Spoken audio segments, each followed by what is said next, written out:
Hey gang, JC here, and this is the Daily Dose for Friday, May 6th, 2011, a combined venture with Mind Active in beautiful downtown Brentwood. We have archives at the top of the page with some great old television history, and right below what you're looking at right now, we have eye candy. Ooh, Bristol Palin. Today's eye candy, we're going to show you about this here in just a couple of seconds. First of all, thank you in advance to everybody who's going to help out today on our live broadcast from Ferguson Brewing Company, trying to raise a little money for the tornado victims. You know, a couple of months ago, it was South County that got hit. We helped them out on a couple of occasions, including a live broadcast, and of course our concert with Bo Bice down there. And now it's North County's turn after this devastating stuff from a couple of weeks ago. So we're out there. Trish and I are broadcasting live today, and thank you, as I said, in advance to everybody who is helping out. A couple of other things, of course, St. Louis Blues, Monday Night Miracle, 26th anniversary, 25th anniversary on May 12th. And it's just unbelievable to think, because I keep hearing a 6, because I always think of 1986, because everybody knows where they were the night of the Monday Night Miracle when Doug Wickenheiser poured in that goal against the Calgary Flames. It was one of the most amazing moments in St. Louis sports history. And the Blues Alumni Organization and the 14 Fund, which was named after Doug after he passed, going to be doing a big to-do over there near the Highlands where the old arena was, where the old barn was. And that's going to be Thursday night. Go on the St. Louis Blues website. Going to be emceeing the whole thing. A big, big celebration on Thursday night next week. So we'll tell you more about that as we get a little bit closer. And finally, the 27th anniversary of my arrival in St. Louis. We kick off a week of highlights beginning Monday on the Big 550 KTRS, along with Trish Gazelle, where you hear Trish's Trash every day. Well, people started getting very nervous about the Chris Coleman trial yesterday after they were in deliberations for something like, 12, 14 hours, and people were starting to think to themselves, is there any imaginable way that for what are they in there talking about? This should be a slam dunk. But they had over 90 pieces of evidence to go through, and I guess the ladies who were in there wanted to do a thorough job, and they came back, they did the right thing, and the guy is going to be taken out. He'll be introduced to all of his new wives and new husbands. He'll be on both ends of the receiving aisle. Chris Coleman got exactly what he deserved. Nice job over there in Illinois. All right, let's switch gears here, switch to entertainment. American Idol is coming to St. Louis. Going to be having auditions June 28th right here in the Gateway City. Of course, the tour comes through on July 31st. Now, where are they going to do this? They're going to do this at the Dome. They're going to do it at the Scottrade Center. They're going to do it at Busch Stadium. Nobody really knows right now, but they'll be forking over that information very soon. But that's actually going to be sort of interesting to have that cluster, you-know-what, going on in St. Louis on June 28th. Of course, we're going to be all over that. That's going to be fun when that happens. All right, nudity would have saved the life of Osama bin Laden. Believe it or not, the Navy SEALs had been instructed that when they stormed the compound, if he was naked, they were going to take him alive. But, if he didn't have a weapon or a suicide vest or something like that, they're like, okay, maybe we'll just take you out. But he was in his pajamas, so they shot him in the head. Also, bin Laden's wife said that he hadn't left the compound in 5 years, and they apparently were planning some nasty stuff for our country, particularly the United States rail systems and cities like Chicago and Los Angeles and again New York, on the 10th anniversary of 9/11, which of course is this September, but it doesn't look like that's going to happen right now, or if it is, it's going to be severely watered down. So nice job again to the Obama administration and the United States military and those Navy SEALs. How about those guys? All right, Katie Couric.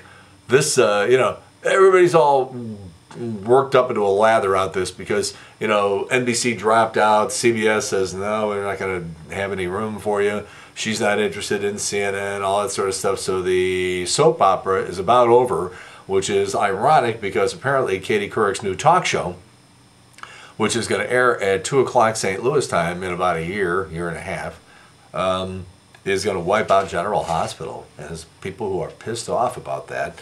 So it's going to be an hour-long thing, and apparently Matt Lauer's involvement in this has been greatly exaggerated to the point where it's not even true. So it's just one of those things that people have been saying. While Katie Couric gets a job, Hilary Duff loses one, according to TMZ. She was going to star as Bonnie in the Bonnie and Clyde remake, Of course, Faye Dunaway and Warren Beatty made that movie 35 years ago, something like that. And by the way, Faye Dunaway hated the idea and was not shy about saying so she's got to be happy right now. And they must have really wanted Hilary Duff out of there because she got a contract and they got to pay her, and then they have to pay whatever actress they hired to replace her.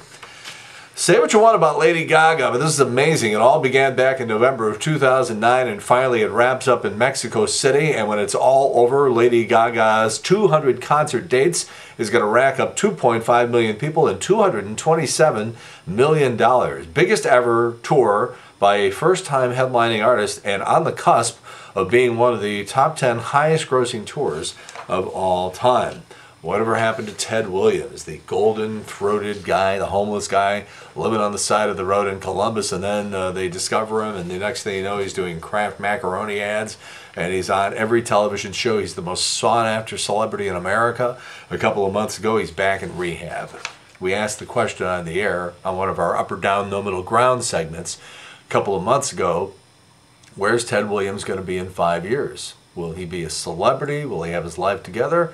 Or is he going to be all shot up and shot down? And your guess is probably right as to how that survey went out. All right, the Social Security Administration just released a list of the most popular baby names for 2010, and we should be ashamed because a lot of them are from the Twilight movies, Jacob and Isabella. And the names that gain the most popularity are both from MTV's horrible Teen Mom show, Bentley and Macy. And also, for the first time in 55 years, Elvis did not make the top 1,000. Top 10 most popular girls' names: Isabella, Sophia, Emma, Olivia, Ava, Emily, Abigail, Madison, Chloe, and Mila. Top 10 most popular boys' names: Jacob, Ethan, Michael, Jaden, William, Alexander, Noah, Daniel, Aiden, and Anthony.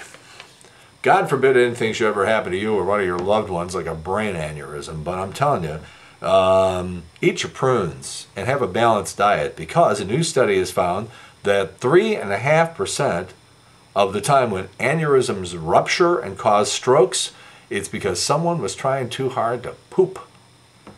They also found that sexual relations are responsible for about 4.5 aneurysms and ruptures and stuff like that, and vigorous nose blowing, 5.5. I've experienced a couple of these things, and sometimes you wonder, am I doing any damage to myself? Am I going to blow my head up trying to do this? Eat yourself a balanced diet. Get some roughage in there. Every year, the National Crime Bureau releases their stats on the most stolen cars, and every year we are reminded that thieves prefer cars that are easy to steal over cars that are flashy. The most stolen vehicle is the 1994 Honda Accord, followed by the 95 Honda Civic, the 1991 Toyota Camry, and the 97 Ford F-150. All right, television this weekend, Saturday Night Live, Tina Fey, hard to lose.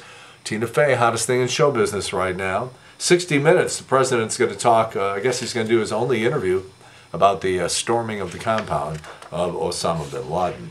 Birthdays today. We don't have any local birthdays to tell you about, but George Clooney is 50, and it must be just a wonderful place to be in life, that when you have a birthday cake and you got 50 candles on it, and they say, blow them out, make a wish, and your wish is just to continue to be George Clooney, master swordsman that he is. All right, we have Mother's Day coming up on Sunday, and if you're one of those people who's lucky enough to still have your mom around, you might want to take a couple of these things under consideration. Here are the 13 worst things a pregnant woman has to go through. This is aside from the actual labor and delivery, which certainly wins hands down. Morning sickness, exhaustion, heartburn, varicose veins, back pain, hemorrhoids, constipation, excessive drooling. Wait a minute. No one's really sure why it happens, but it's associated with morning sickness. Oh, okay, and hormones.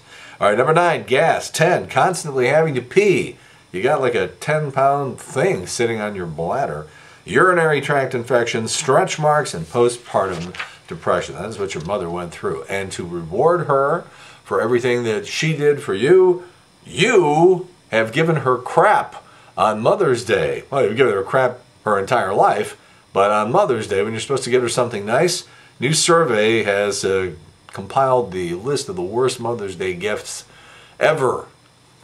What are these people trying to get away with, by the way? All right, here's some of the things on the list in terms of worst gifts. A used frying pan, plus-sized pajamas. That's a nice message to mom.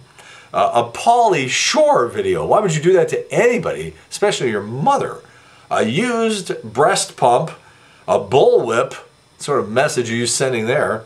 A bag of frozen cheese tortellini, a denture cleaning kit, a mustache trimmer. Another nice message for mom. It's like when you give mom a toaster doesn't say I love you, a toaster says make me some freaking toast. The good news overall, 51% of mothers say they have never received a bad gift. The bad news is that the other 49% have. 14% say they haven't received a bad gift, but they received no gift, and that was pretty bad too. All right, JC's Eye Candy, as we said, we have Bristol Palin. Now, the thing about it is, apparently, she's been taking some of that money that she's been earning for these goofy speaking engagements. America's favorite abstinence insistence mother, apparently has had a little work done. According to a People magazine plastic surgeon, said she seems to have had liposuction on her entire neck with a focus on underneath her chin and produced much more defined jawline and facial area. We have the before and then we have the after. That doesn't even look like the same person. Before and after. You get a better look at it on Eye Candy right below what you're looking at right now. And of course we change that every day. All right, we kick off our 27th anniversary on Monday, starting at 10 o'clock on the Big 550 KTRS. And have yourself a nice weekend. The weather is going to be up and down, but I'm hearing we could be into the low 90s at some point next week, and it could be dry for a couple of days in a row. Hoo-ha! There you go. Cardinals, big weekend series against the Milwaukee Brewers. A lot going on this weekend. We'll talk to you again on Monday as we kick off our 27th anniversary celebration on the Big 550 KTRS. In the meantime, we've beaten this one to death. That's it, the Daily Dose for Friday, May 6, 2011, a combined venture with Mind Active in beautiful downtown Brentwood. In the meantime, we've beaten this one to death. Have a good one. See you later. Bye!